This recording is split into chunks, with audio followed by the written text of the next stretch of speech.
Howdy, everyone. That's the first time I saw that little countdown. Beverly sneaked it in there. Welcome to Narrative Dissonance on Unsafe Space. I'm your host, Carter Laren.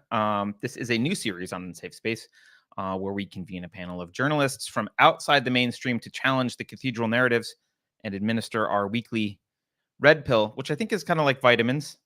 You got to keep taking the red pill. Or maybe it's like the Pfizer jab, except effective.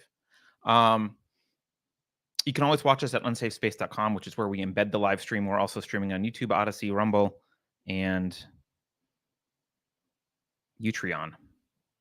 The best way to support us is just go to unsafespace.com, share the episode or other stuff that you like with a friend, hit the subscribe button, and you can follow us on Twitter at _unsafespace because our first Twitter account was banned. I don't even remember what for. I think they didn't tell us.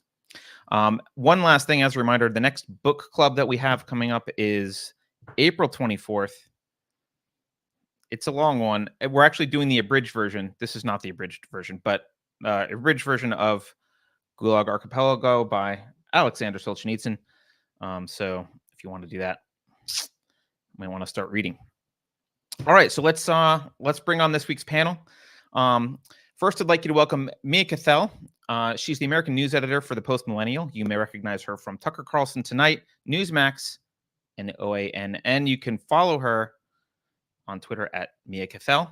That's MiaCathell, or at thepostmillennial.com/author/Mia. Mia, welcome. Thanks for having me on. Next up, we've got Juliet TruthSeeker. You may know her for her work on Gab, where she exposes what Yuri Bezmenov called ideological subversion in the West. Or you may know her from her frequent appearances on the Independence Gang podcast. You can follow her on Gab at TruthSeeker8487. Juliet, welcome. Hi, guys. It's good to be here. Thanks for joining. And last but certainly not least, we have Robert Kraychik. Robert is a regular contributor at Breitbart. You may have also seen him or his work on The Daily Wire, Conservative Review, Technocracy News, The Jewish Voice, USA News, Citizen Journal, Talk America Radio, and The Scott Adams Show. You can follow him on Twitter at RKRAYCHIK. That's R. Kraychik, or at Breitbart.com/author/Robert-Kraychik. Robert, welcome. Hey, folks. It's great to see and hear you. Well, thank you all for joining. Let's just kick it right off, and maybe we'll start with you, Mia. What's the most important story about which mainstream media has been misleading people recently? I'd like to begin with Florida's anti-grooming law, which has been falsely dubbed the Don't Say Gay bill, even though there's no mention of this directive in the drafted legislation at all. What it does is just protect school-age children from kindergarten through third grade in DeSantis' state from hearing age-inappropriate discussions on gender, on sexual orientation. And that's something that a majority of parents, you would think, would agree with. But the Democrats, the progressives out there, they are spinning it into something that it's not. As you've seen, a lot of the Florida Democrats have taken to Twitter, and they're posting these kind of ridiculous videos saying gay. And that shows that they haven't actually read the legislation. DeSantis even shut down a reporter at a press conference explaining that it's the mainstream media's narrative that's dominating the conversation. I believe there was a poll commissioned by the Daily Wire that showed that I believe 60% of the respondents, they agree with what the bill's objective is once they were told the explicit legislation. Meanwhile, a lot of other polling out there, they've twisted the wording. They're using what legacy media has peddled it as. So that's something that we've been seeing in recent weeks. Are the two of you, Juliet and Robert, you're familiar with this bill, I'm sure. Oh, yeah. Mm-hmm. This is an interesting one, right? Because they, I guess if you wanted to make an argument that the language is sloppy somehow, I mean, the bill clearly states in, I guess, what I would call the recitals, but that's illegal. But whatever, in the the preamble, this is what our intention is, and then they lay out what the bill actually is. It clearly states the intention is about parental rights, the idea that parents can know what's going on, and that kind of stuff. And the language that they're pointing to is I think it's pretty clear. I mean, it's like kindergarten to third grade, you can't teach sex ed. And after that, it has to be appropriate. all right, like I don't know a lot of kindergartners who need that, so what's the big deal? But it's like you said, Mia, it's been mischaracterized, and no one seems to be honest about this at all. I mean, the Florida legislators, who I know have read the bill, are the ones that started the mischaracterization, and then the celebrities just don't bother to read it at all. Why do you think they're pushing back so much? Well, the end game might be to pervert classroom instruction. That's not all Democrats per se, it's the far left, but then the mainstream has jumped on that bandwagon under the guise of inclusion, diversity. But we're talking about school-age children as young as, 5 years old? That's crazy for them to be learning about this stuff when they haven't even hit puberty yet. And so how DeSantis has built this piece of legislation is that it's about parental choice, as you said, Carter, parental control, and that parents do have rights over their children's education. And a lot of parents have become more aware about what their kids are being taught, especially during the pandemic, when parents were forced to work from home, and they're hearing the Zoom or the Google Meet backgrounds, and they're thinking, what are my kids learning? They should be learning how to count. They should be learning social studies. They should be learning English, but instead they're learning what bisexual, what polyamorous is. And that's just insane to be thinking, kindergarten, first, second, third. I remember just learning how to color and how to read back then. Right. I mean, I could see if I don't see wiggle room in the language or anything that's threatening, but I could see if someone on the left said, well, wait a minute, we're worried that, because if you see how it's characterized, they say you're not allowed to mention if you have a gay uncle, which I don't read that into the bill at all. I don't see anywhere in there where if a kindergartner comes in and says, my uncle's gay, they have to like shut down conversation. They just can't have a conversation about, sex, which I don't know why you would steer the conversation in that direction anyway. Certainly a fifth grader isn't going to steer it that way themselves, or sorry, a 5-year-old isn't going to steer it that way themselves. So, if there was pushback, if it was honest pushback, you would expect them to say, well, the language here should be tweaked a little bit to do this. I understand the intent and blah, blah, blah. But there's no legitimate pushback at all. It's just misrepresentation. And I suspect that this plays into something that Robert wants to talk about. So it totally does. I'm so glad. Ball to you, Robert. Go ahead. Carter, I'm so glad you made that connection. Just a quick comment to what Mia was saying, but I will connect those dots in a moment. You reminded me of something my former best friend told me when I was like 17 years old. I'm 39 now. This was a long time ago. She told me we're sexualizing children, no longer socializing them. And that remark of hers was made in the context of education, but also the aggregate manufactured synthetic culture. Now, as far as untouched subjects that the so-called mainstream media will not address, not examine, or just outright lie about, what I think is one of the biggest stories of our time, and forgive me in advance, this is not very contemporary, this is more meta, is the destruction of the family, to borrow a phrase I just got from Carter before we started, this disintegration of the family. And I'll give you specific metrics. I don't think I invented that, by the way. I don't get credit for that phrase. Just borrowing it. So basically, we know that relative to, let's say, previous decades, previous generations, marriage rates are way down. The average age of getting married is way up. The average rates of procreation, child rearing are down.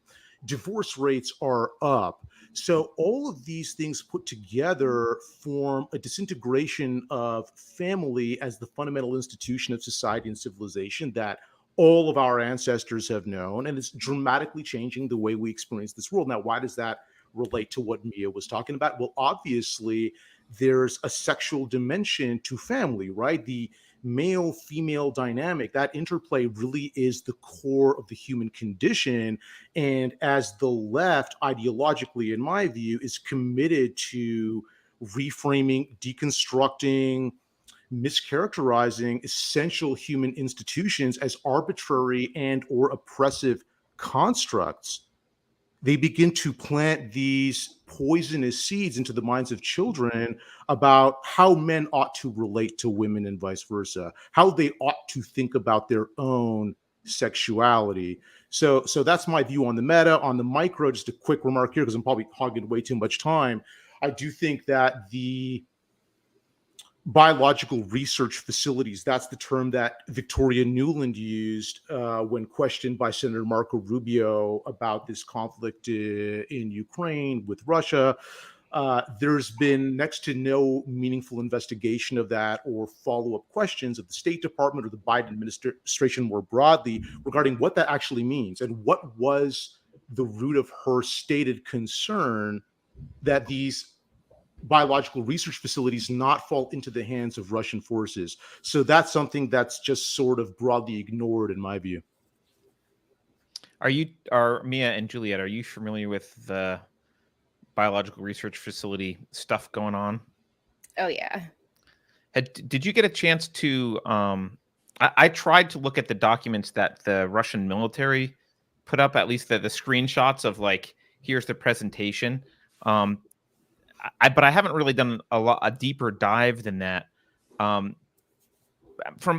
reading is that the documents that they released didn't look like they were developing biological weapons necessarily. They were just kind of looking for defense against biological agents. However, being the cynic I am, the minute Victoria Nuland is like, well, we don't want this to fall into the hands of the enemy, it's like, okay, well, what's there that I'm not knowing? Because this is not a problem. Like what I think it is wouldn't be a problem to have it fall into the hands of Russia. Do you have any, either one of you, or have any more thoughts on this? Have you looked into it? I have actually. I was trying to dig into it this weekend, and I found this website where you can look up orders that have been processed through like the State Department or DOD. And I scrolled through so many. Of course, the search engine is terrible, so you have to look really specifically. But there was nothing like crazy in there, and it goes back to like 2005. But I was reading about because it's not just Russia accusing us. China is on board with them accusing us of doing something wrong here. So I was looking at what they were saying. And as early as March of 2021, they were saying we have apparently over 200 biolabs that are not inside the United States. They're all over the world. And we don't let people into them to look at what we're doing. And so they wanted us to be a lot more transparent and, allow inspectors in and stuff like that. And we just deny that we're doing anything crazy and kind of brush them off, which is not reassuring, really. I mean, if you're not doing anything wrong, why wouldn't you allow inspectors to come in and check it out? So, and Russia, actually, when they took Crimea, apparently we had 2 labs there, and we have no idea what happened to them after Russia invaded. Like, total loss of connection to what's going on in those labs. So I'm curious if they found something there that was kind of a smoking gun. It's interesting because a lot of this is we get told, well, this is Russian propaganda or this is Chinese propaganda, and there is no, there's no defense against the fact that, like, yes, the Chinese government and the Russian government do produce propaganda, absolutely. But I think the thing that at least I don't see talked about a lot is, so do we. So as a regular person trying to sort through what's going on, it's quite difficult because you basically have propaganda on all sides, and it's hard to find source material for anything and the actual facts. Are you guys concerned at all that are you concerned that there's something nefarious with these biological labs, or is it just... You guys mind if I interject here for a moment? Okay, let's put aside concerns about Russian propaganda or whatever. Let's just look at what we've got from the U.S. government. So the 2 best sources that I've come across are the 2 best analysts who are sort of doing a comprehensive deep dive, for lack of a better term, is, of course, Glenn Greenwald, and Cheryl Atkinson's website published a bunch of documents that they say had been deleted from the U.S. Embassy in Ukraine's website. And these documents all dated back, I went through them word for word. There were maybe like 8 or 10 of them, if I recall correctly. And all of them had a sort of broad overview of US Department of Defense funding of these biological research facilities in Ukraine. And they had some alarming terms. One of them was, I think, called, I don't want to, because I can't remember the exact terminology, but something like extremely dangerous pathogens. Okay, it was something very similar to that. They even had their own acronym for that so they could refer to it subsequently in shorthand. And that's, of course, alarming for a bunch of reasons. And let's not forget what didn't happen that long ago. So this is a massive story in terms of potential. And at a very minimum, you would imagine that ostensible journalists who go over to the State Department every day to speak with their spokespersons would ask questions about this. Why is Newland alarmed? What are those facilities doing? Right? But we're not getting any of that. Well, and we didn't with, I mean, you know, I think you're alluding to the EcoHealth Alliance and the funding through Fauci control organizations and others to Wuhan, and they didn't ask that either. And that didn't even become, you could get kicked off of social media, or you get kicked off of YouTube for suggesting that was a thing. And now, of course, it's at least legitimately, I don't know what the mainstream has decided about that story, but at least it was legitimately worth questioning, but only recently, not while it had any impact. Which reminds me actually of this Hunter Biden stuff, because again, it's one of these things that at the time when it could have impact, you're not allowed to talk about it. But now you can. Now that it doesn't matter, Biden's been elected, it's fine. We can talk about the Hunter Biden laptop.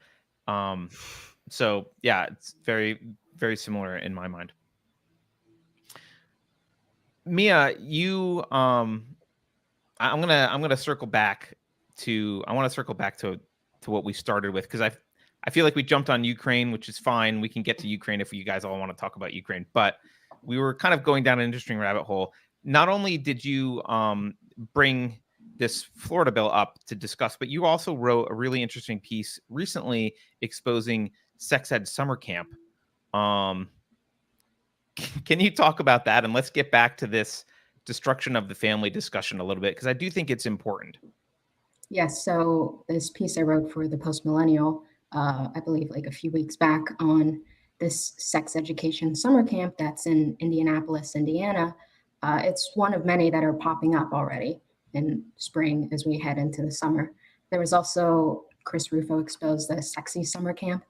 I believe it's run by someone who identifies as a witch, and that's something even farther left than what I reported on. But it's crazy to think what kind of parents would send their kids off to this. This Facebook page is the personality behind it, who considers herself a sex positive curriculum instructor. She has a lot of Antifa in her comments. They have Antifa banners or whatever the Facebook frames are on their profile pictures. And as we were talking about what looks like a disruption of the nuclear family, they're pushing polyamory. They're against monogamous relationships, and that really disrupts what BLM is also trying to achieve, which is disrupting the nuclear family. They want to divorce the mother from the father, get rid of the two-parent household, or create something crazy like a 5-parent household that they all co-parent a child. And at such a young age, being exposed to this kind of gender ideology, it's sad to think what direction our youth will go. And the report that I wrote, this instructor, she has a history of teaching condom usage to children as young as preschool aged. And, you know, you would hope kids aren't anywhere near that before high school, let alone middle school. And then she taught a Girl Scout group how to put on condoms on cucumbers. She did it with kids who were using crayons to draw the difference between STIs, STDs. And it's under the umbrella of just being sex positive, being body positive, but it is grooming. It's pushing them towards perversion at such a young age. And it's terrifying to think that there are mothers and fathers that believe in this, that believe it's a positive step for their child. So that's something that we're seeing popping up in the spring, and that we should be concerned with if it doesn't enter the mainstream. Yeah, one of the concerning things about that to me is, and you just alluded to it, is this is not coming from a local school board that no one was paying attention to and being foisted upon children. This is being offered, and parents are freely saying yes. I can't imagine. I mean, no kid is saying like, "Mommy, I want to go to sex ed summer camp." So it's parents saying like, "You're going to learn how to put condoms on cucumbers this summer. Here's your Spider-Man lunchbox. Good luck." Right? That's to me worse than, well, we weren't paying attention to the school board and some bad people got in charge. This is like validation. It's really marketplace validation that there's a market for this. That there are enough parents who are like, yeah, I'll plunk down. I don't remember what it was, a few $100, $500 to send my kid to this camp for a week. Right. And if you look at the list of instructors, they have trans identifying high school volunteers who are helping out with this. They have someone, I believe, from the Indie Pride board. So it's part of the greater LGBTQ community. But I know a lot of activists who also, don't want to be associated with the pro-pedophilia proponents because they don't want to accept the P to the LGBTQ community. And that's a huge fear a lot of parents have, is that's what they want. They want, believe it's MAPS, minor attracted persons. That's how they're trying to rebrand pedophiles, sexual predators. And it's this control of the language that's changing the mindset that we're seeing. And as you said, Carter, it's not a school board. It's this niche group. But even though it's on the periphery of society right now, there's a growing movement that believe that they're on the right side of history here. Yeah. Part of me wonders whether it's just sometimes the parents are just maybe not paying attention and trying to do, like, you see how parents treated their children during the COOF pandemic for the past 2 years, where the children became accessories and props for social scoring social points, for virtue signaling socially. Like, oh, look, here's my kid crying about getting jabbed. Oh, here's, I'm sticking masks on my kid when, there's no threat to them. And you really saw a lot of people willing to, what I would say, sacrifice their children's well-being in order to score points with their friends. Sometimes I wonder if that's what this is. It's like, oh, well, we're going to the progressive cool. We're sending our kid here to show that we're, we get invited to the right cocktail parties now. We're cool. What's it doing to our child? I don't know. Who cares? Right. Go on, Rob. Can I interrupt you guys? Just drop a white pill. I'm so sorry. Mia, you're touching on so many things that are so huge. I love that you're mentioning like language and all this sort of thing. I want to share a white pill with you. And it's sort of speculative, but I'm curious if you folks agree with me. None of these measures that are being mentioned, whether it's so-called gender ideology that's being thrust upon children, whether it's the masking and injecting of children, whether it's lockdowns of schools ostensibly for public health purposes, none of them would survive a referendum. There's a reason why the machine, a term that I use to describe this, broader apparatus of government and allied institutions, has to do everything via decree and mandate. So if you believe, as I do, that the vast majority of people would never be down with this, and that's why the machine does what it does, in part through secrecy and broadly through mandate and decree and edict, extra legislatively, by the way, that tells you that the machine knows that people would never go along with this if it was put up to them as a choice. But what about younger generations of, like, maybe that's true now. I think you earlier said you were almost 40 or whatever. Like, that's fine. What about the kids who are 20 who will be parents in 10 years, or the kids who are 10 who will be parents in 20 years? My concern is the slow march of culture in a direction that's concerning. And I should probably just be clear and transparent here. Personally, like, I think I'm probably much more libertine sexually than probably all of you. But I mean, I'm cool with a lot of sex positive stuff as that term was used 20 years ago. I'm not cool with doing this stuff with kids or with acting as if it's normal. Like, there's a difference between saying you could have statistically deviant behavior and not throw people in prison and judge them for it, and normalizing the statistically deviant behavior. Like, it's still not normal. Like, normal is, I'm sorry, everyone, but normal is heterosexual couples having children. Like, that's how biology works. That's how we got here as a species. Yes, there may be deviant behavior, and so long as it's not, in my view, as long as it's consenting adults, I'm fine to leave it that way, but we don't need to normalize it. We don't need to say, oh, this is equivalent to this other thing. They're absolutely equivalent, and there's no downs. We're never allowed to talk about costs versus benefits of any of this stuff. It's just all, the playing field is leveled. No matter what it is, it's viewed as completely normal and just as healthy as anything else. There are two fundamental ideological axioms, false axioms, I should say, that I think the left broadly subscribes to that relate to what we're talking about in terms of this, what I will describe as sexual indoctrination of children masquerading as educational curriculum. So on the one side is this false premise that sexuality is arbitrary, that there is no biological element or biological essentialism that drives, as you just put it, Carter, normal human sexuality. Secondarily, the left also subscribes to this worldview in which you've got oppressors versus oppressed. You've got the haves versus the have-nots, the proletariat versus the bourgeois capitalist class, however you want to frame it.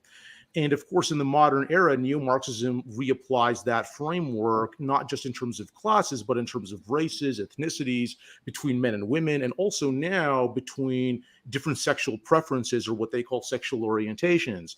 So when you subscribe to that false premise that human affairs is defined by struggle between haves and have-nots, you'll end up believing that people with particular sexual preferences are unjustifiably oppressed or discriminated against or held down by the alleged oppressor class. And they think they're sort of nipping that in the bud by sort of putting this everything is equal, as Carter just put it, to children to make sure that they don't grow into these evil oppressors that they think all the adults are. So those are the sort of dual interrelated axiomatic assumptions that are false that really shape the ideological core of what we're describing. Mia, Juliet, what do you think? I think that's like an excellent point. It's like hard for me to wrap my brain around this. I was a nanny for years during college, and I've been around a lot of small children. I just can't imagine parents that are okay with sending 5-year-olds to these types of events. Why would they need to know any of this yet? It's not like, I mean, psychology for a long time said that being exposed to sexual stuff at a young age is damaging. They're not cognitively ready for that type of thing. So it's just, it's troubling. And I see the ideological subversion type aspect to this, in that they're trying to sever our generations. They want to create this huge divide between people that are a little bit older and this next up and coming generation, so that we don't have any of the same beliefs or traditions, morals, ethics, none of that, because then it's easy to move society in the direction they want it to move instead of a more natural progression. And it's troubling right now, because with things like these camps and the backlash to Florida's bill, it feels like they're kind of winning. But I try to remember that just because a certain group is the loudest doesn't mean that they're the majority. I really hope we see more states introduce bills like Florida's, because I think protecting children is part of the obligation of a healthy society. So, yeah. Well, I mean, I think what Robert, I mean, one of the things you're referring to, Robert, is that, you know, you've got the Marxists were disappointed because the Marx predicted that the proletariat would inevitably rise up and that communism would happen by default, that capitalism would suck so much for the proletariat that they would rise up and revolt, and that's how communism would happen. And of course, instead, what happened was you had an increasing middle class and proletariat becoming petit bourgeois, and that not really happening. And you had I think the critical theorists, you know, maybe Frankfurt School, you know, Adorno and those kind of people is where it started, although I'm sure it started before then. I'm not an expert. But the critical theorists came along and said, okay, well, it didn't happen. It didn't happen. And they're frustrated. They didn't then say, well, it didn't happen, therefore maybe we should recheck some of this. They said, okay, well, it didn't happen because actually history is controlled by these oppressors and oppressed still. We're going to adopt that, but there are these narratives and discourses and they're kind of in charge. And so they develop critical theory and they start applying it to everything. And I think what happened was they are now actively trying to bring about what didn't happen. They didn't cease wanting that Marxist utopia. They just realized it wasn't going to happen because in their view, there was this other force at play, these discourses and critical theories at play, and they needed to use critical theory to push back on the establishment that was preventing the revolution from happening. And so that's really, I think, when I look at this just from a long-term philosophical perspective, I think this is the motivation behind this. It's we need to bring about this. We need to, and I don't even know that they would agree on what the utopia is, but they all are in agreement on capitalism or U.S. bad, right? So that needs to come down, whatever that is. And if that means turning races against each other or destroying, gender roles or, sexualizing children, whatever it is. And I think it all fits really nicely into, you've seen the Democrats talk more and more about the state taking over parenting. They say, well, people need childcare. Well, they need this. Well, here's a single mom who, by the way, it is a problem that she's a single mom. The solution is not to marry the government, but that's the government solution. Marry the government, will take care. How much do you think, how far along are we on that? I mean, every dystopian novel, Brave New World is a great example. The kids are raised by the government. Is that the goal? And how close are we to that? And, do you think they're explicit in that agenda? Who wants to go? I just want to give Juliet, that was amazing. I'm totally stealing that line. Severing the generations, incredible. That is exactly so. It's exactly what's happening. There's a disconnection between different generations. Absolutely. Okay, look. Two things on intent versus just natural trajectory and momentum. So Carter, you're asking whether or not there's this design. What's the plan? What are they really going for? I don't even know that it particularly matters what their intentions are when we can just examine the behavior as it is. And very often behaviors don't have clear motivations behind them, or put another way, the person engaging in said behavior doesn't have a clear vision of what he or she is bringing him or herself towards. This is definitely true in a micro sense. Simple example, alcoholic doesn't intend to go plow into a child while driving a car drunk, okay? But that can happen.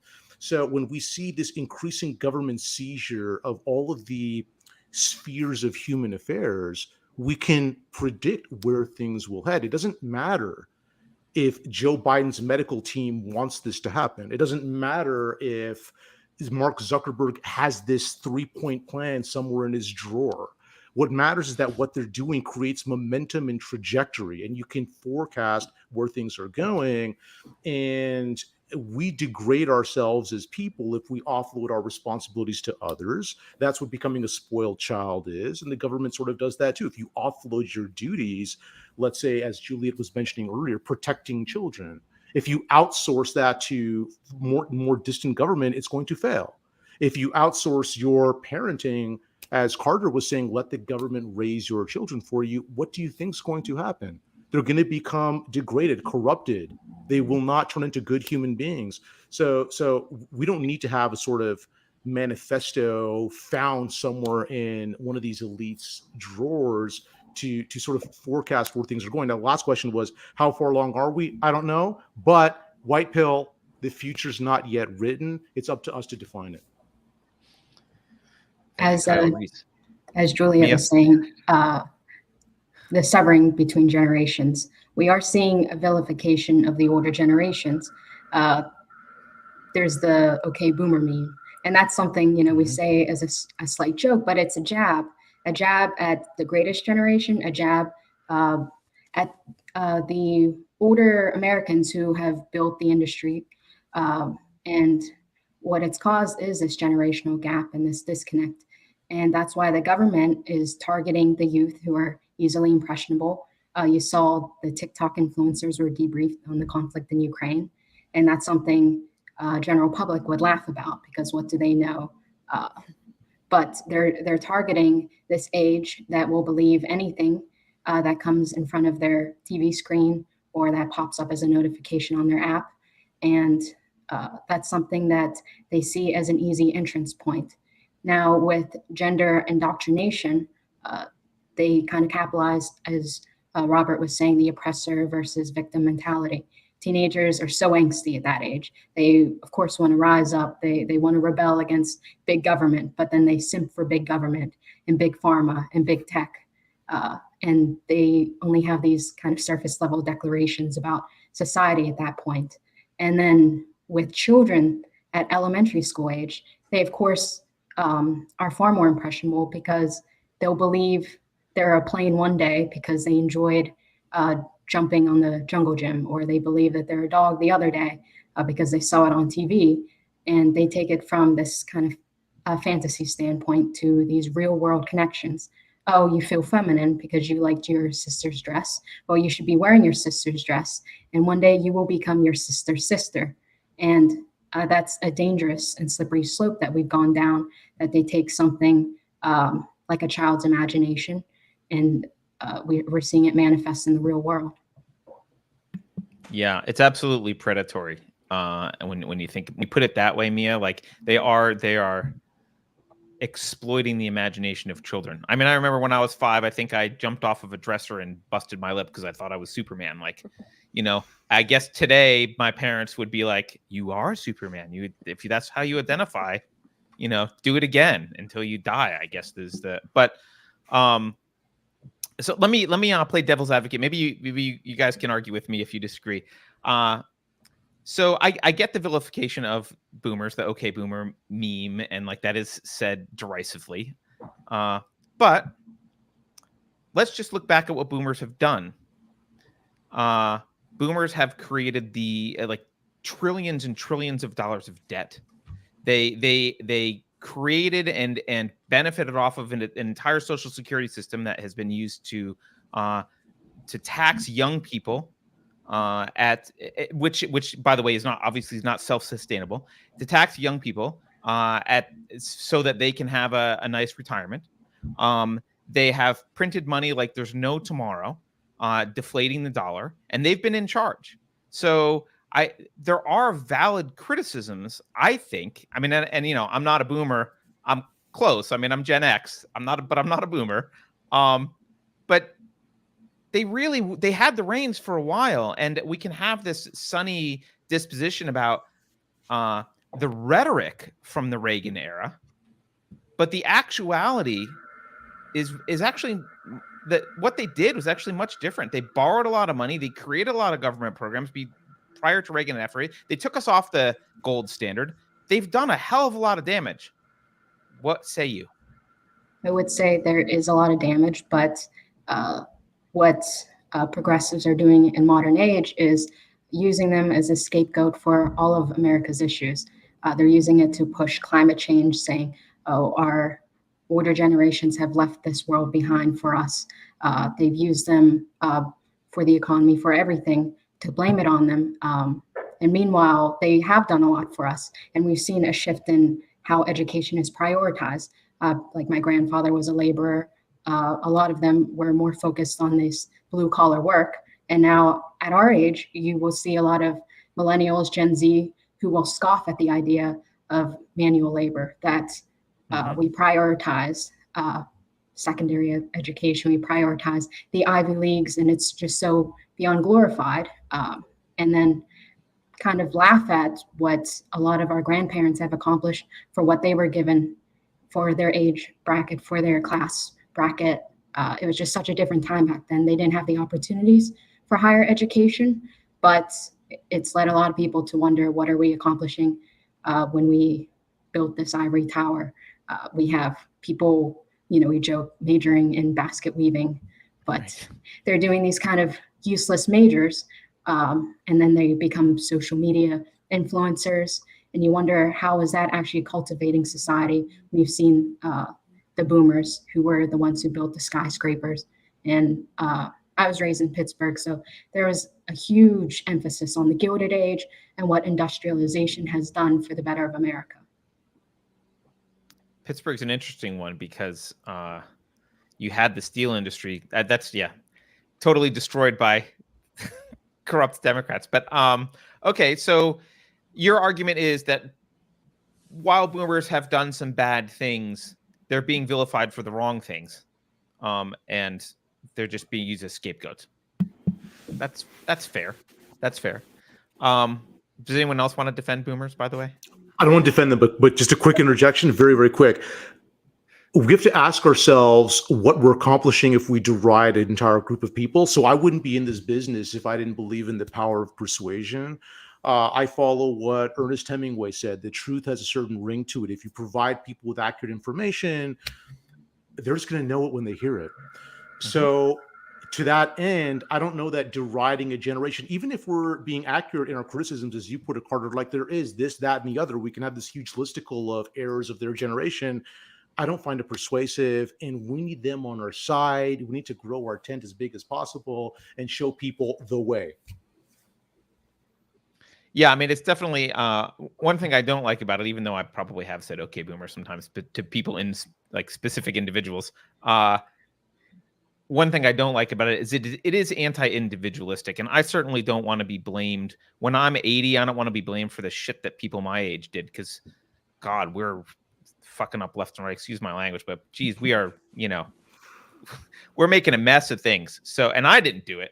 So, and I didn't vote for it. So I get that. I get that idea. When it comes to, let me throw another one out that maybe you guys will all argue against. I don't think you can fix the public school problem. I think you need to defund public schools, and I don't think education should be. I think what you're seeing now is the inevitable result of government-funded education. Does anyone want to argue and yell at me and disagree with this? I don't know if I can disagree with that, honestly.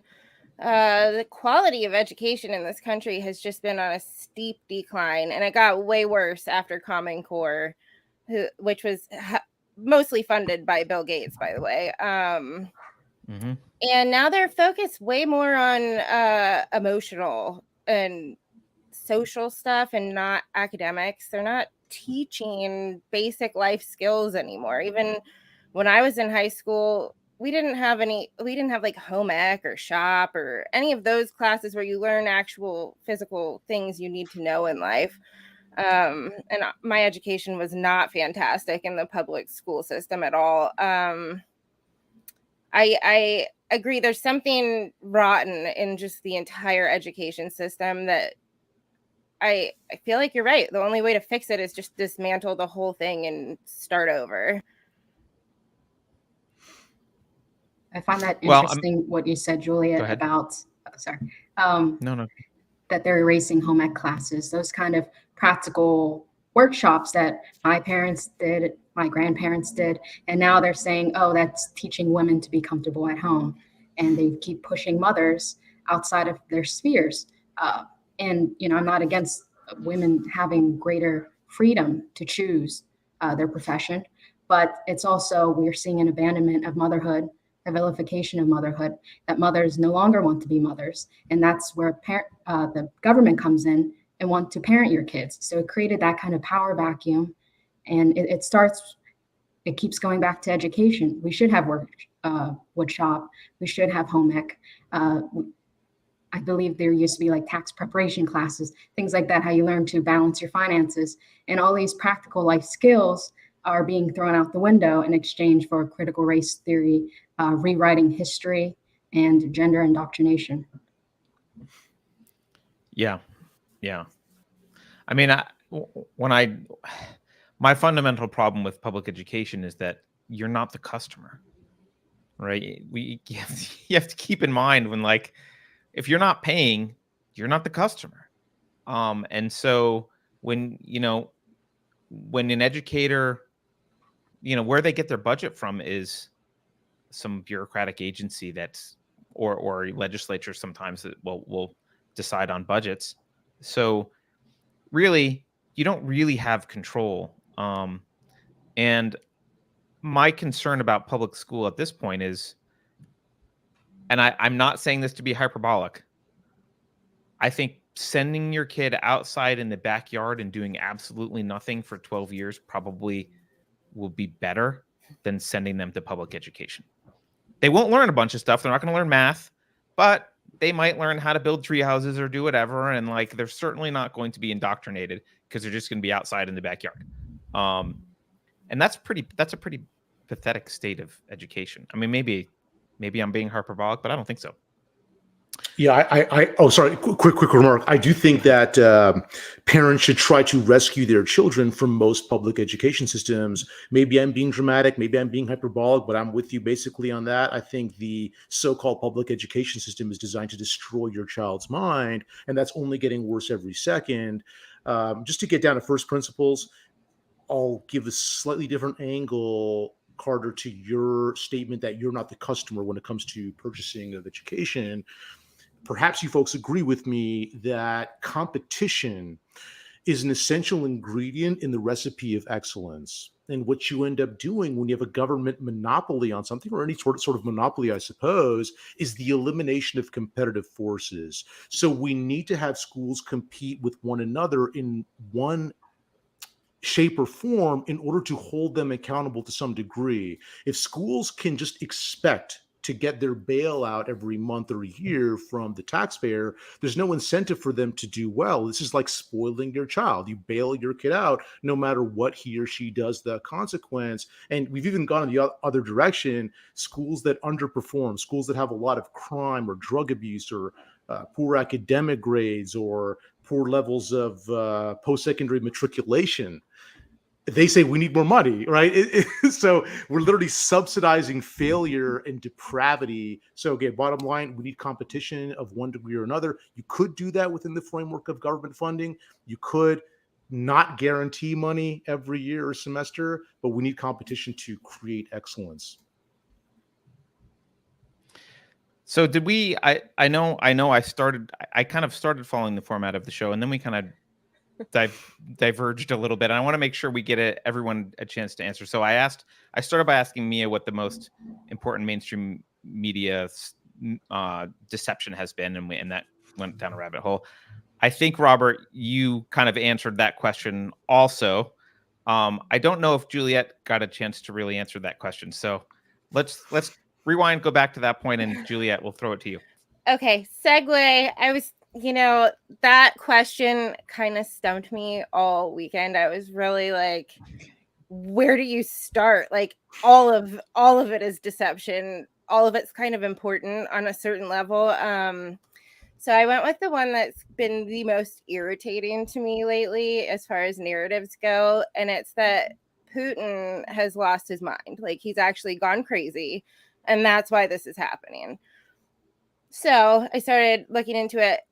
I guess I wasn't paying attention, but in 2014, the same accusations from the same people were being slung that Putin had gone crazy. He's a lunatic. He's just lost it, and then I started finding really interesting defenses of him, and they tend to come from people that worked in the CIA or historians. A guy that's a renowned Russian historian was basically saying the only reason the West would accuse Putin of being a lunatic for doing this is because they truly don't understand the culture and history of Russia and who Putin is as a person. I mean, he's, by many of our own leaders, been described as cunning and clever, like very smart and strategic. And then he does something that he warned us for years that he was going to do.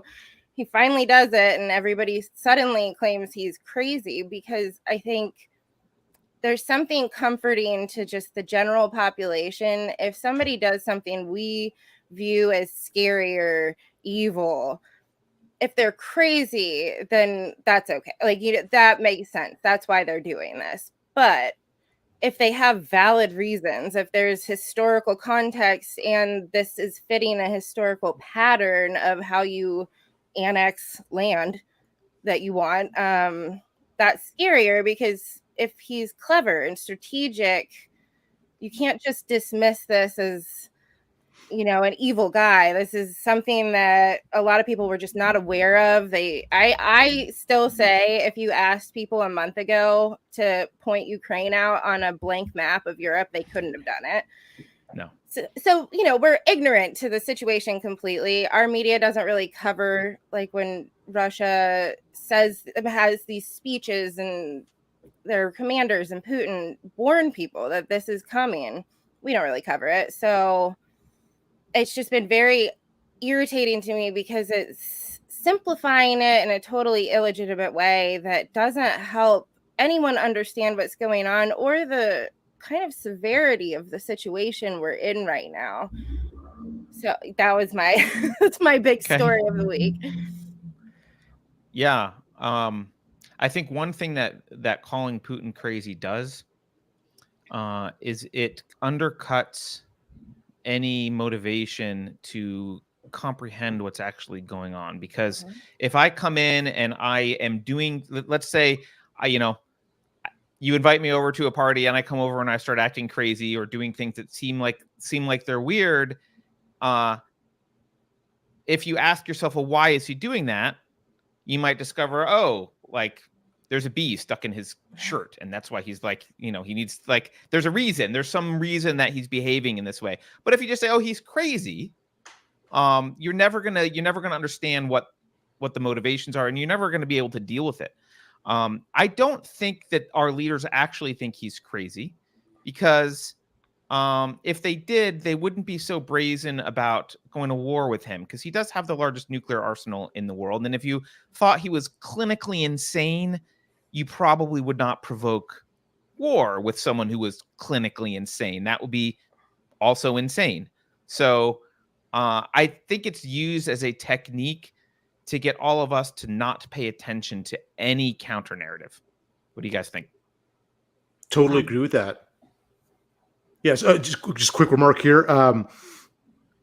Deriding someone as crazy absolutely absolves oneself of any responsibility to seek to understand, but to go deeper into what Juliet was saying, and also you, Carter. Juliet was saying earlier that we should not assume, I'm paraphrasing, good faith on the part of the media. Everything they're doing is a disinformation campaign. That is the purpose of the so-called mainstream media, to misinform you. It doesn't misinform you by accident. It doesn't misinform you just through incompetence. It is there to do that, to break your mind and to corrupt your understanding of the world as it is. And as you were saying, Carter, they're not genuine in their accusations or derision of Putin as mentally ill. As Juliet was saying earlier, they were describing him as cunning not that long ago, right? So they didn't change their minds. It's all bad faith. It's all insincere. It's all lies. And the worst thing we could do would be to integrate what the MSM is telling us to believe and accept it on good faith. Yeah. And right now we're in a propaganda war, and to win a war, you must understand your enemy. And as Juliet was saying, I don't think some of our leaders do. They're trying to undermine Putin's cunningness because any skeptic, anyone such as Trump who had appealed to his cleverness, they're casted off as, pro-Putin operatives, or they're rooting against the West. But we should be allowed to have nuanced conversations about this, because if we escalate towards eventual NATO boots on the ground, that is a serious deal. And we're seeing a lot of warmongering in Congress, They're using it as virtue signaling. But there's no substantive arguments they have for now. They won't even acknowledge the risk that we're going to risk American lives for someone else's war. Instead, it's we must stand up to Putin. We must do it. And you saw the Congress members stand up, give a standing ovation to Zelensky when he addressed Congress. And all of that was a bit of virtue signaling, saber rattling. And you saw all these Twitter profiles, the blue checks, change their screen names to the Ukrainian flag. I'm pretty sure they didn't know what it looked like either, besides not being able to point it out on a map. This is just the latest talking point. And in a sense, the Ukrainian conflict has cured COVID, because that is last year's news, and this is the latest crisis to capitalize on. Yeah, it's amazing how that works, huh? Putin cured COVID. Yay.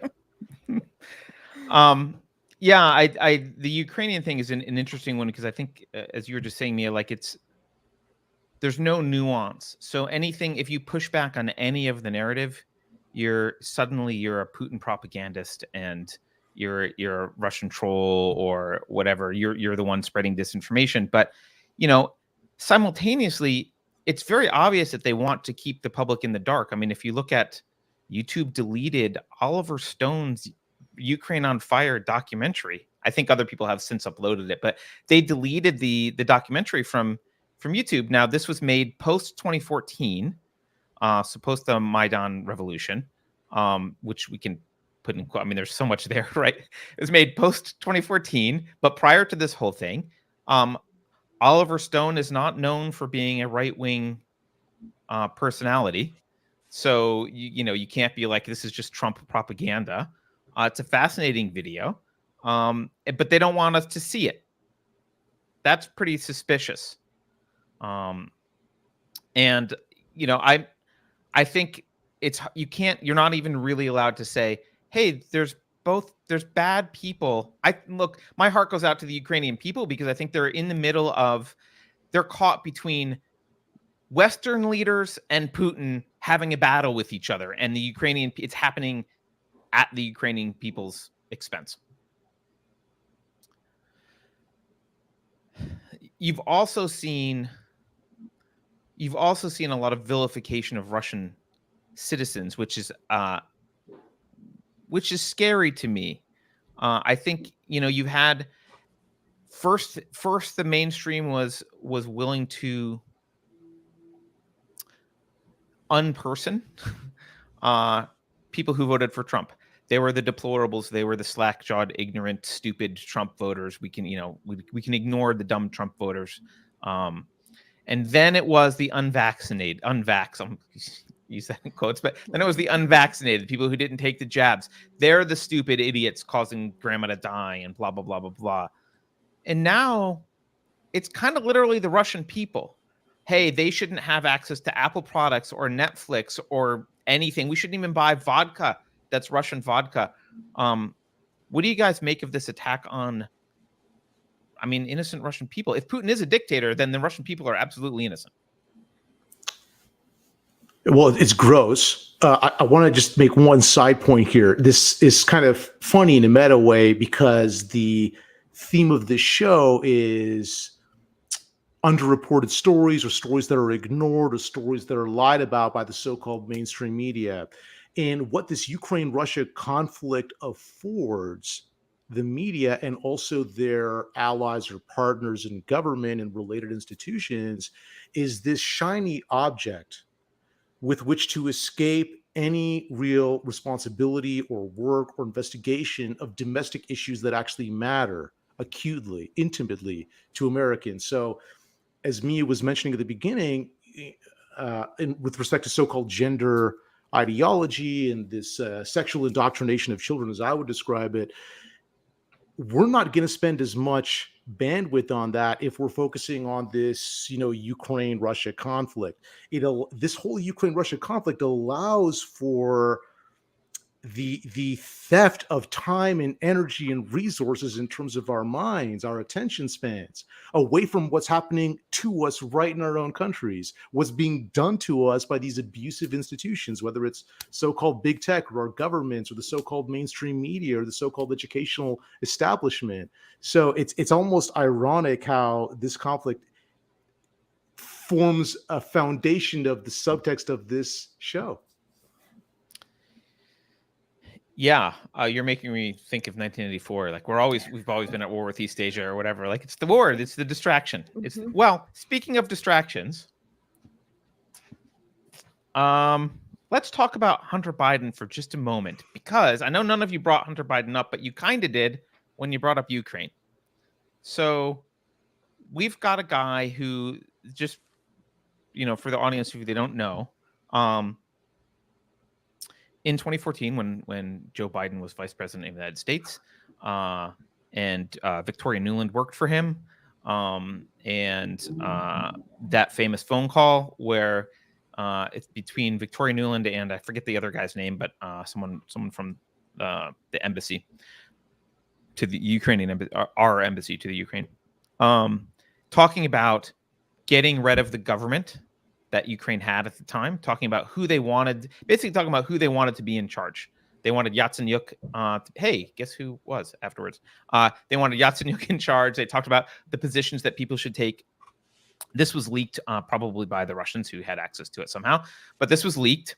And this is the time when Hunter Biden is being paid like $80K a month to be on the board of Burisma Energy in Ukraine.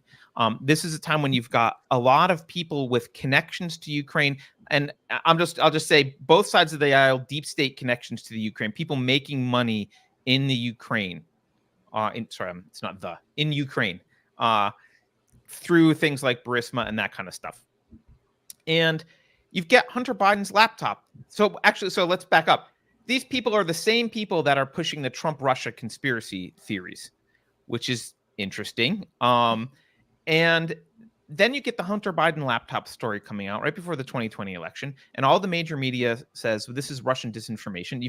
I printed out this public statement from right before the election. This is a public statement signed by a whole bunch of intelligence agency people: Jim Clapper, Mike Hayden, Leon Panetta, John Brennan. Like, this is a huge list of people saying, this has all the they're talking about Hunter Biden's story. It's all the classic earmarks of a Russian information operation. There are a number of factors that make us suspicious of Russian involvement. They're saying, ignore this story. You had New York Post they were suspended from Twitter for saying this. All the major social media said, don't talk about the Hunter Biden thing. It's Russian disinformation.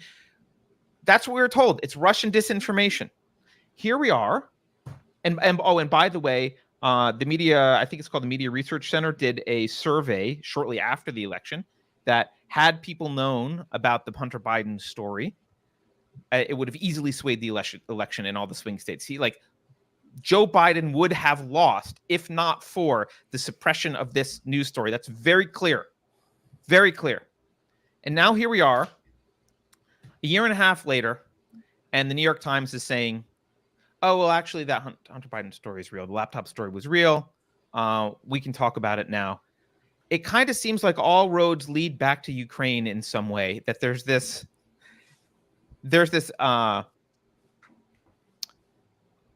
level of corruption that is just, they're working really hard to cover up. They really don't want us to see what the deep state is doing when it's meddling in some of these countries like Ukraine, and just making money for people like Hunter Biden by exploiting connections that they have to powerful people in Washington.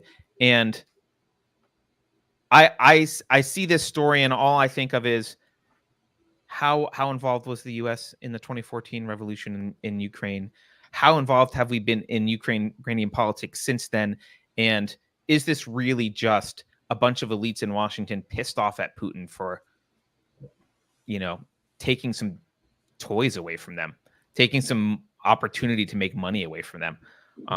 What do you guys think? Am I being a conspiracy theorist? Am I Alex Jones on this, or is this all related? No, not at all. I mean, as you brought up that letter that was signed by a bunch of intelligence officials, the New York Post just ran another story on how they reached out to every single one who signed.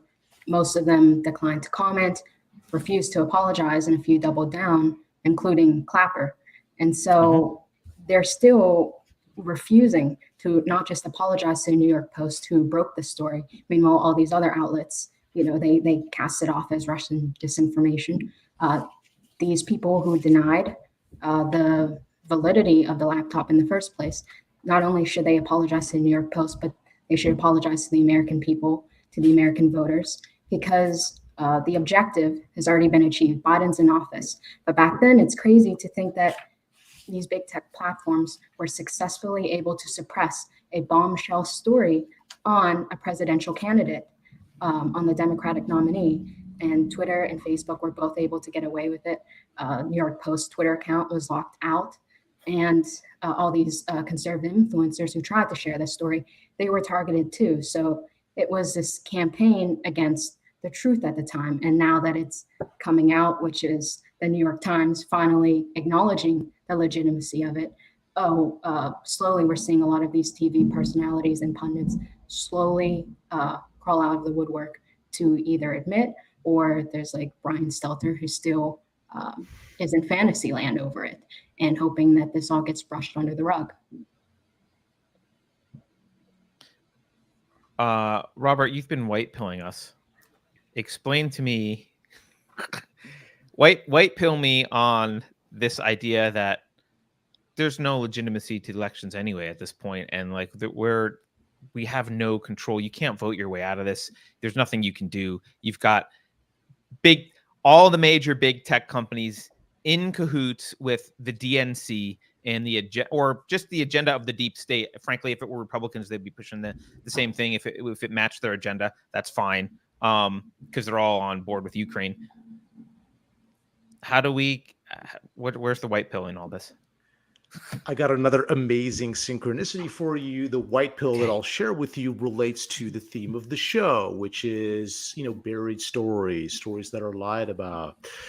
So if we take the aggregate of deception from the machine, as I call it, in this case, let's focus on the media component of it, the increasingly aggressive and brazen lies that the so-called mainstream media tells us is becoming unavoidable in terms of the public consciousness. In other words, there is a growing public appreciation for how much we are being lied to.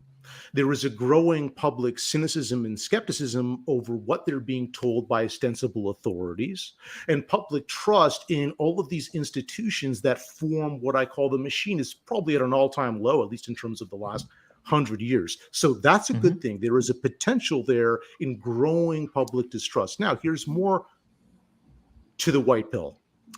As the public becomes more and more skeptical the machine of what they're being told by the machine becomes aware of its degrading credibility due to its own excesses. So what does the machine do in response to this? It doubles and triples down on its lies. There's no such thing as a man and a woman. A man can become pregnant, right? Let's censor this story, that story. Oh, there's no such thing as somebody being injured or harmed by this new medical procedure. Wink, wink. I won't say it. Right. So the lies are becoming extreme. Look at any so-called presidential debate. You can see how these so-called moderators behave. They're not referees. They're advocates. It's unavoidable how deceptive they are. So again, these two forces, on the one hand, the growing skepticism of the public, and on the other hand, the growing excesses of the machine, these two forces are colliding and they mutually reinforce one another. And another thing here is too, that this is also, in my view, again, back to the subtext of the show, this mutually reinforcing phenomena is one of the biggest stories of our time, because how this plays out, these two forces colliding will determine our future. So the white pill is not necessarily a forecast of a good outcome, because again, the future has not yet been written. There are potential unthinkably awful futures that possibly await us. There are also amazing futures that may await us. Depends on what we do or don't do. But yeah, the white pill is in the potential. There are more people than ever before who are open-minded to being red-pilled. And that's the white pill. Fair enough. Fair enough. Let me read a quick super chat, and then I'm gonna get back to some questions. TPS says, frustrated with parents demanding emergency youth authorization for vax infants when the data just isn't there. Even, quote, evidence-based groups, they're brainwashed and scared. Yeah, any comments you guys about that?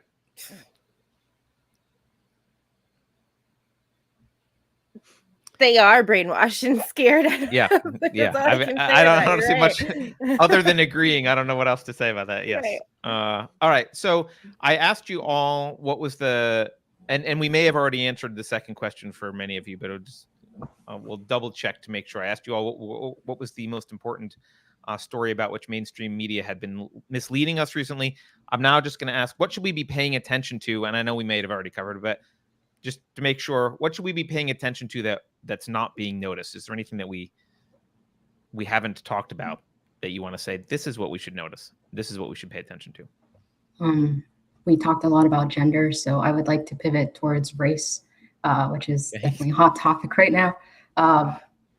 When we saw all that destruction in 2020 during the violent BLM riots, now is about the time a lot of the rioters are getting convicted and sentenced. And I feel a lot of mainstream media is pushing this under the rug as well, because it definitely paints a far more violent picture, a far more militant picture of what the BLM movement seeks to achieve. And also the Stop Asian Hate movement that was really launched during Trump's time, in the wake of Trump's time, and still used to this day to pin white supremacy and anti-Asian violence on Trump, when this wave of crime is consuming what's Biden's America.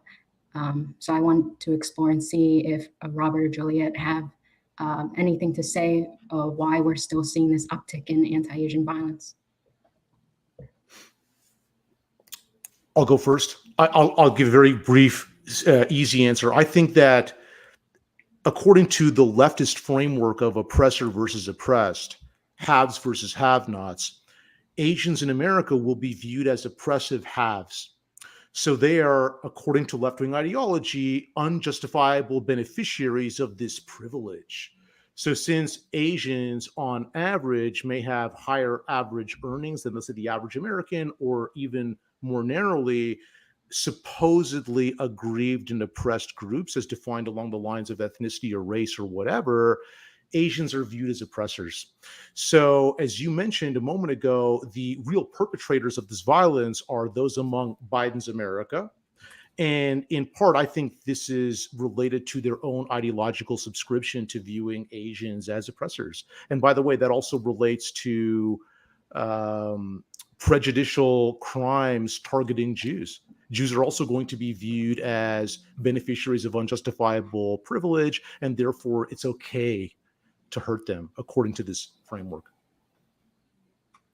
Very good point. I think, let's see, how two ways I'll bounce off of your point there, that when you read into critical race theory, which is, I'm not gonna lie, very hard to read into, because most of the writings are just paragraphs of nonsense. Like, they sound like they're making a point, but I have to reread it over and over to see what they're even trying to say. Like, it's just very hard to really read it.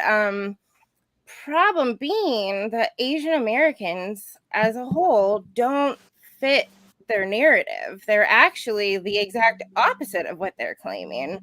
So I think there's like some resentment there. I don't know. But I also think this is, again, the media is creating this problem that they might be blowing it up. You know, they're not covering every crime.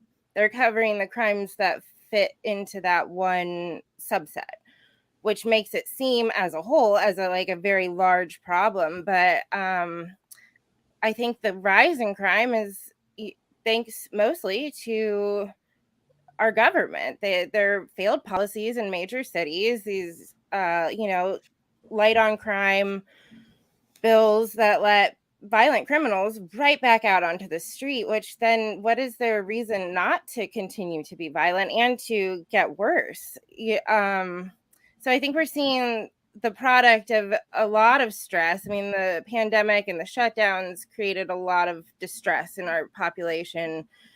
Failed policies, absolutely. And this weird thing where people were trying to be like, oh no, it's okay to have huge homeless camps in the middle of our downtown. That's totally fine. They just have nowhere to go. And it's okay if they, do drugs on the sidewalk in front of us. They have a problem, and just trying to be tolerant when there's a reason as a society that you can't really allow these types of things because they lead to increased crime and danger to the population. So it's hard to say.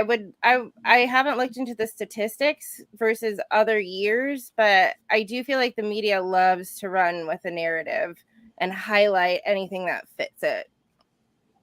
Especially if it's white on Asian crime. But if you've seen the New York Post, Fox News covers when it's Black on Asian crime. And that is something that these anti-racist activists turn a blind eye to, because they can't believe that a minority would attack another minority. And that feeds into what Robert was saying. Asians have become white adjacent, and they're not only facing violence on the streets, but they're facing discrimination in the public school system, what you saw with Thomas Jefferson High School in Fairfax County and their unfair admissions practices, and even in the Ivy League with Harvard and the Students for Fair Admissions launching their lawsuit against them. And what we were just talking about, there's this unfair representation of Black on Asian crime versus white on Asian crime. And I believe there was this professor who wrote a piece claiming that white supremacy is the root of all race-related violence, that, someone who is a minority, these anti-racist activists can't fathom that they have their own agency, they have their own motives, and there's something more to blame than just the white supremacist boogeyman out there. Yeah, I would say more than even being white adjacent, I think Asians are in a particularly difficult spot. They're kind of like the Candace Owens, right? So according to the left, Blacks all have to agree on the same narrative. They all, so Blacks who disagree, like Candace Owens or Larry Elder, are called out and vilified and really treated worse than white people who would disagree. They're considered traitors to the ideology, because these are tribal ideologies, and they do identify people. I mean, they're racists, so they identify people by race, and that's how they categorize people. And I think the Asian community's got a problem because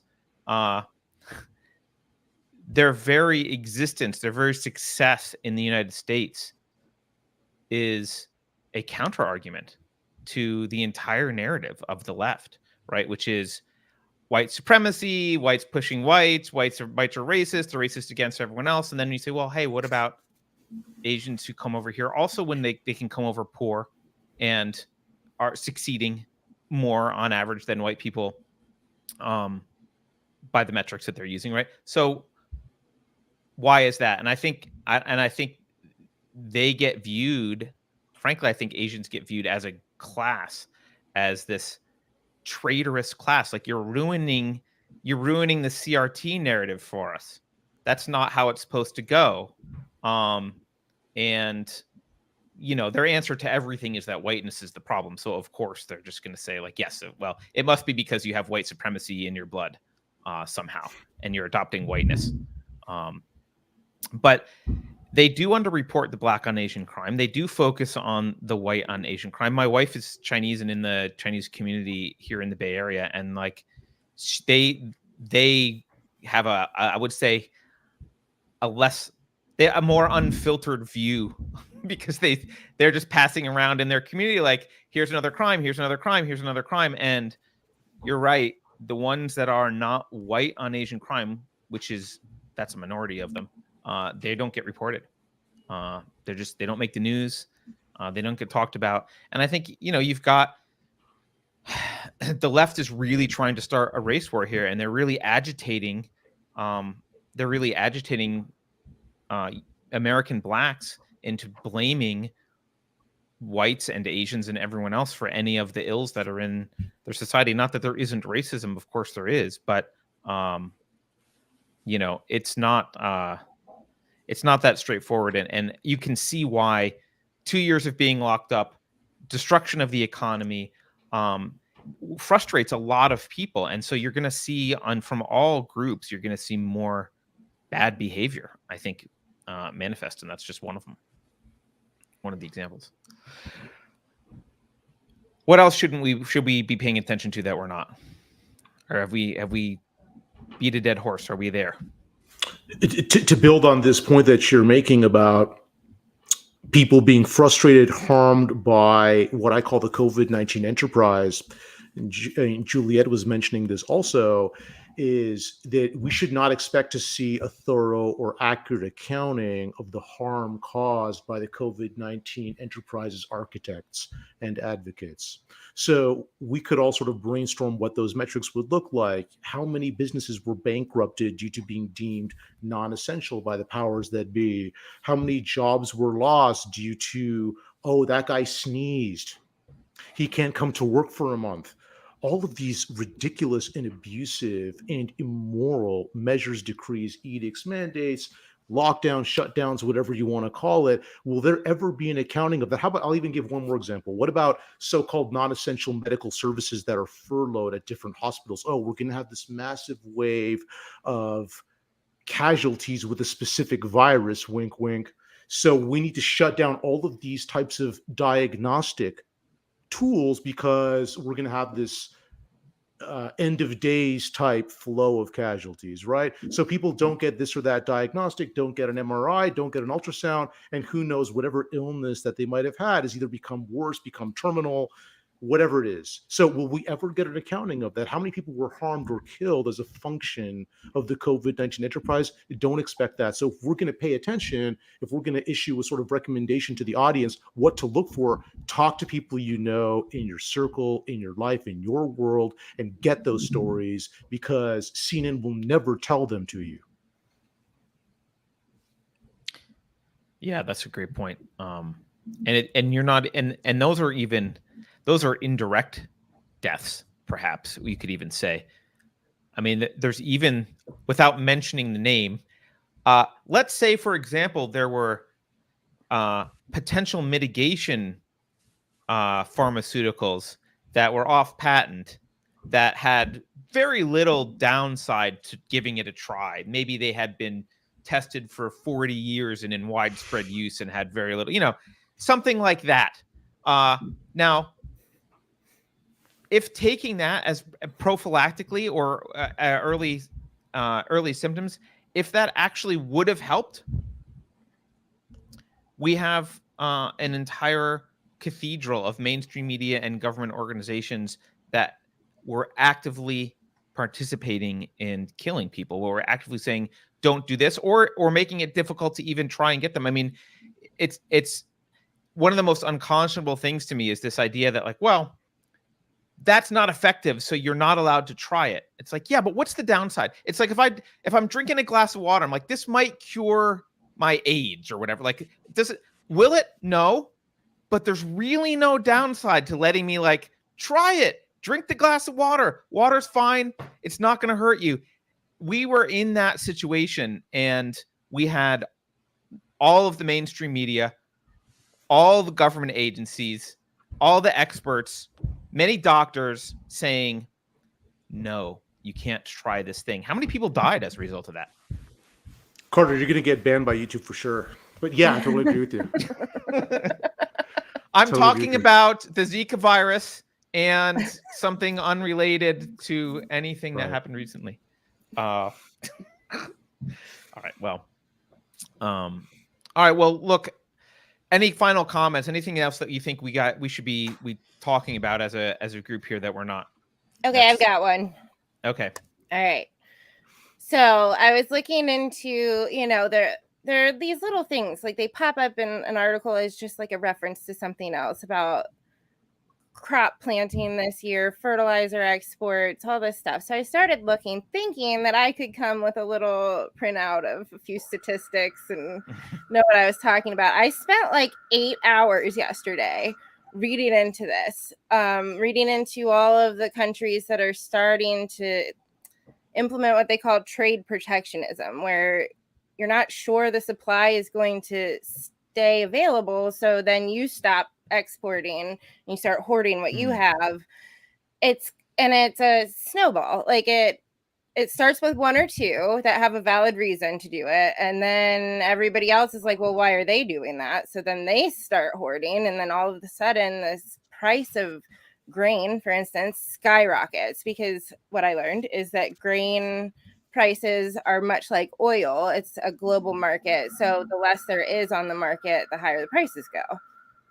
And there's so many facets to this. Like apparently it was a La Nina year for South America growing season, so their crops are not coming in at as big as predicted. We get a lot of soybeans from Argentina, that kind of thing. So it's not dramatic, but it's still a lower yield. And going into the growing season in the United States, it's still a La Nina weather cycle. So most of the United States is in a drought, not the East Coast, but very much the West Coast. The plains are all much drier than they should be for the planting season. Add on to that, we are having a really hard time getting fertilizer because, we do get some from Russia. Apparently we get some from Canada, but because of their railway strike, they can't transport it down to us.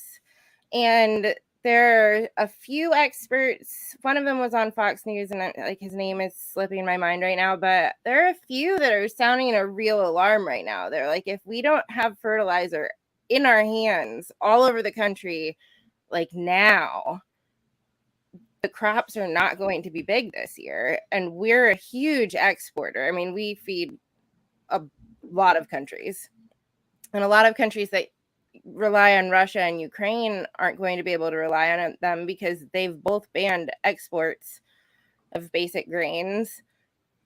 So we're heading into this weird place that none of us have experienced before, where all of a sudden food, which is just plentiful, especially in the great country that we live in, is not going to be as plentiful. And we're facing potentially a bad season for the Northern Hemisphere because, the United States and then Ukraine and Russia that are in a conflict right now, we provide a lot of the grain for the world. So if we all have bad seasons, then this will spiral into next year. And there are certain countries, Egypt is the top of everyone's list, that aren't going to make it unless we find ways to move some grain around. China has a ton, but I doubt they're going to give it to Egypt. And the real thing here, other than just food shortages, because again, we grow enough in America to feed America. So we'll see. The bigger thing is that historically, whenever there are food shortages, especially for grain and flour, next comes social unrest. It triggered the French Revolution, the Russian Revolution, the Arab Spring was triggered by food prices. Apparently, I didn't know that until yesterday. So we're looking at potential for widespread hunger, which is a problem we all, the world comes together to try to solve. But we're also, if that happens, we'll be looking at widespread social unrest that would just piggyback on to the situation we have right now in Europe. So it's just something to keep an eye on, the current growing season in the Northern Hemisphere and crop yields and stuff like that, because it probably wouldn't be right away. It would take a few months, maybe in the fall, we'd start seeing some fallout from this, but it could potentially be a really big deal. That's concerning. I mean, my understanding is that like Russia and Ukraine are the breadbasket of Europe. I know that, like you said, the U.S. is a huge exporter. It's weird because this is right on the back of COVID, right? So we've got, because COVID, I don't think we've felt the effects of the COVID lockdowns yet completely either, because, I don't think many people understand how interconnected the global economy is. Like you can't have a modern life without the the rare earth metals and processing of those metals in countries that you don't think you rely on, but you do. It's just we're very, very, very tightly connected. And you saw China and the US kind of retract during COVID and start insulating themselves a little bit more. And one of the things I'm concerned about is I see China looking at this conflict right now and saying, is that, look, we already had to kind of untether ourselves from America a little bit because of this COVID thing, and it's quite a lot that they've untethered themselves. Maybe now's a good time to kind of stay away. And I know I think a lot of Americans are like, yeah, screw China, we don't need China, blah, blah, blah. I'm like, okay, you can say that, but I think a separation of China and the US hurts the American people a lot more than it hurts the average Chinese. And they have been actively pushing themselves into South America and Africa, and they've by building olive branches, by funding schools and funding industry and doing stuff to get the population excited. Now they're talking to Russia about, well, how about Alipay or WeChat Pay, because Apple Pay doesn't work anymore and Google Pay doesn't work anymore. And the idea that we can go back and, I'm an isolationist militarily, but not economically. The idea that we can go back into economic isolationism and have any semblance of modern life is just false. Yeah, that wasn't a question, but I don't know. I left this out earlier. The supply chain issues, especially between the U.S. and China, it's also feeding into the current growing season here, because the farmers can't get the parts to fix machinery, let alone order tractors from overseas, because it would take, they won't be here in time, basically. So that's another aspect of this, and that's a trickle-down effect from the COVID pandemic and the trade problems that we've had in the past couple years. Yeah. Well, that's disturbing, Juliet. I'm working on a write-up. I'm going to write it all out. Every time Robert gives us a white pill, Juliet just throws some black pill on it. Here you go. So I guess we should be stocking up on food. Is that your... Yeah, well, it's not a bad idea ever. I'm just going to say that. Yeah, absolutely. So, all right. Any final thoughts from anyone else? Anything that we're missing? Any other stories that you guys think we should be paying attention to? All right. I think we did it. We covered almost everything that I can think of in this conversation. Granted, we didn't go super in depth on everything, but we covered everything. So, remind people where they can find you. Mia, where can people find you? How can they follow you? I'm on Twitter at Mia Cathell, and my pieces appear in the Post Millennial, connected to my author page as well. Cool. And Juliet? You can find me on Gab for right now at TruthSeeker 8487. You can find me at Breitbart News, and I'm also on Twitter and Instagram with just my name. Awesome. Well, look, I really appreciate all of your time today. It was a great conversation. Thank you for joining. And everyone, please go follow these wonderful people. See what they have to say. Maybe sometimes you'll get a white pill out of it. Sometimes you'll want to go hoard food. So thank you everyone for watching. As a reminder, go support Unsafe Space at unsafespace.com. And the next show is Dangerous Thoughts on Wednesday evening. So we'll see you there, and have a good one. Cheers, folks.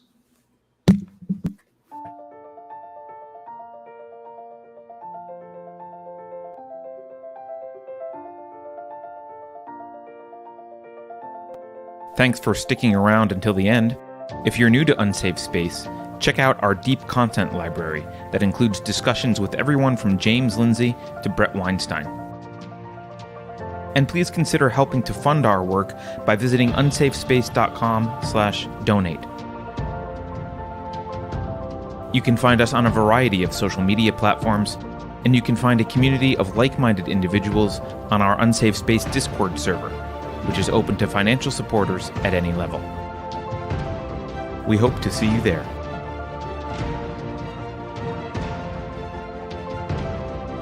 Warning. This is an unsafe space. Dangerous ideas have been detected. The content of this production may be Russian propaganda. The following individuals are suspected of questioning one or more official narratives. Experts agree that there is an epidemic of sexually uninformed 5-year-olds, and Florida is the cause. Here's an idea: why not stop complaining and buy a Tesla? I'm sorry, there is no record of a COVID pandemic. You must be mistaken. If you think about it, no one should be allowed to express opinions. But don't. Think about it, I mean. That's not your job. Thinking has been scientifically proven to be less efficient than compliance. Science, scientific, and scientifically are registered trademarks of the World Economic Forum.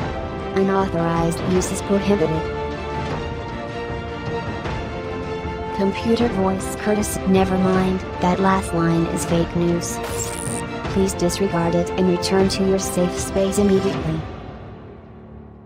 There will be cake.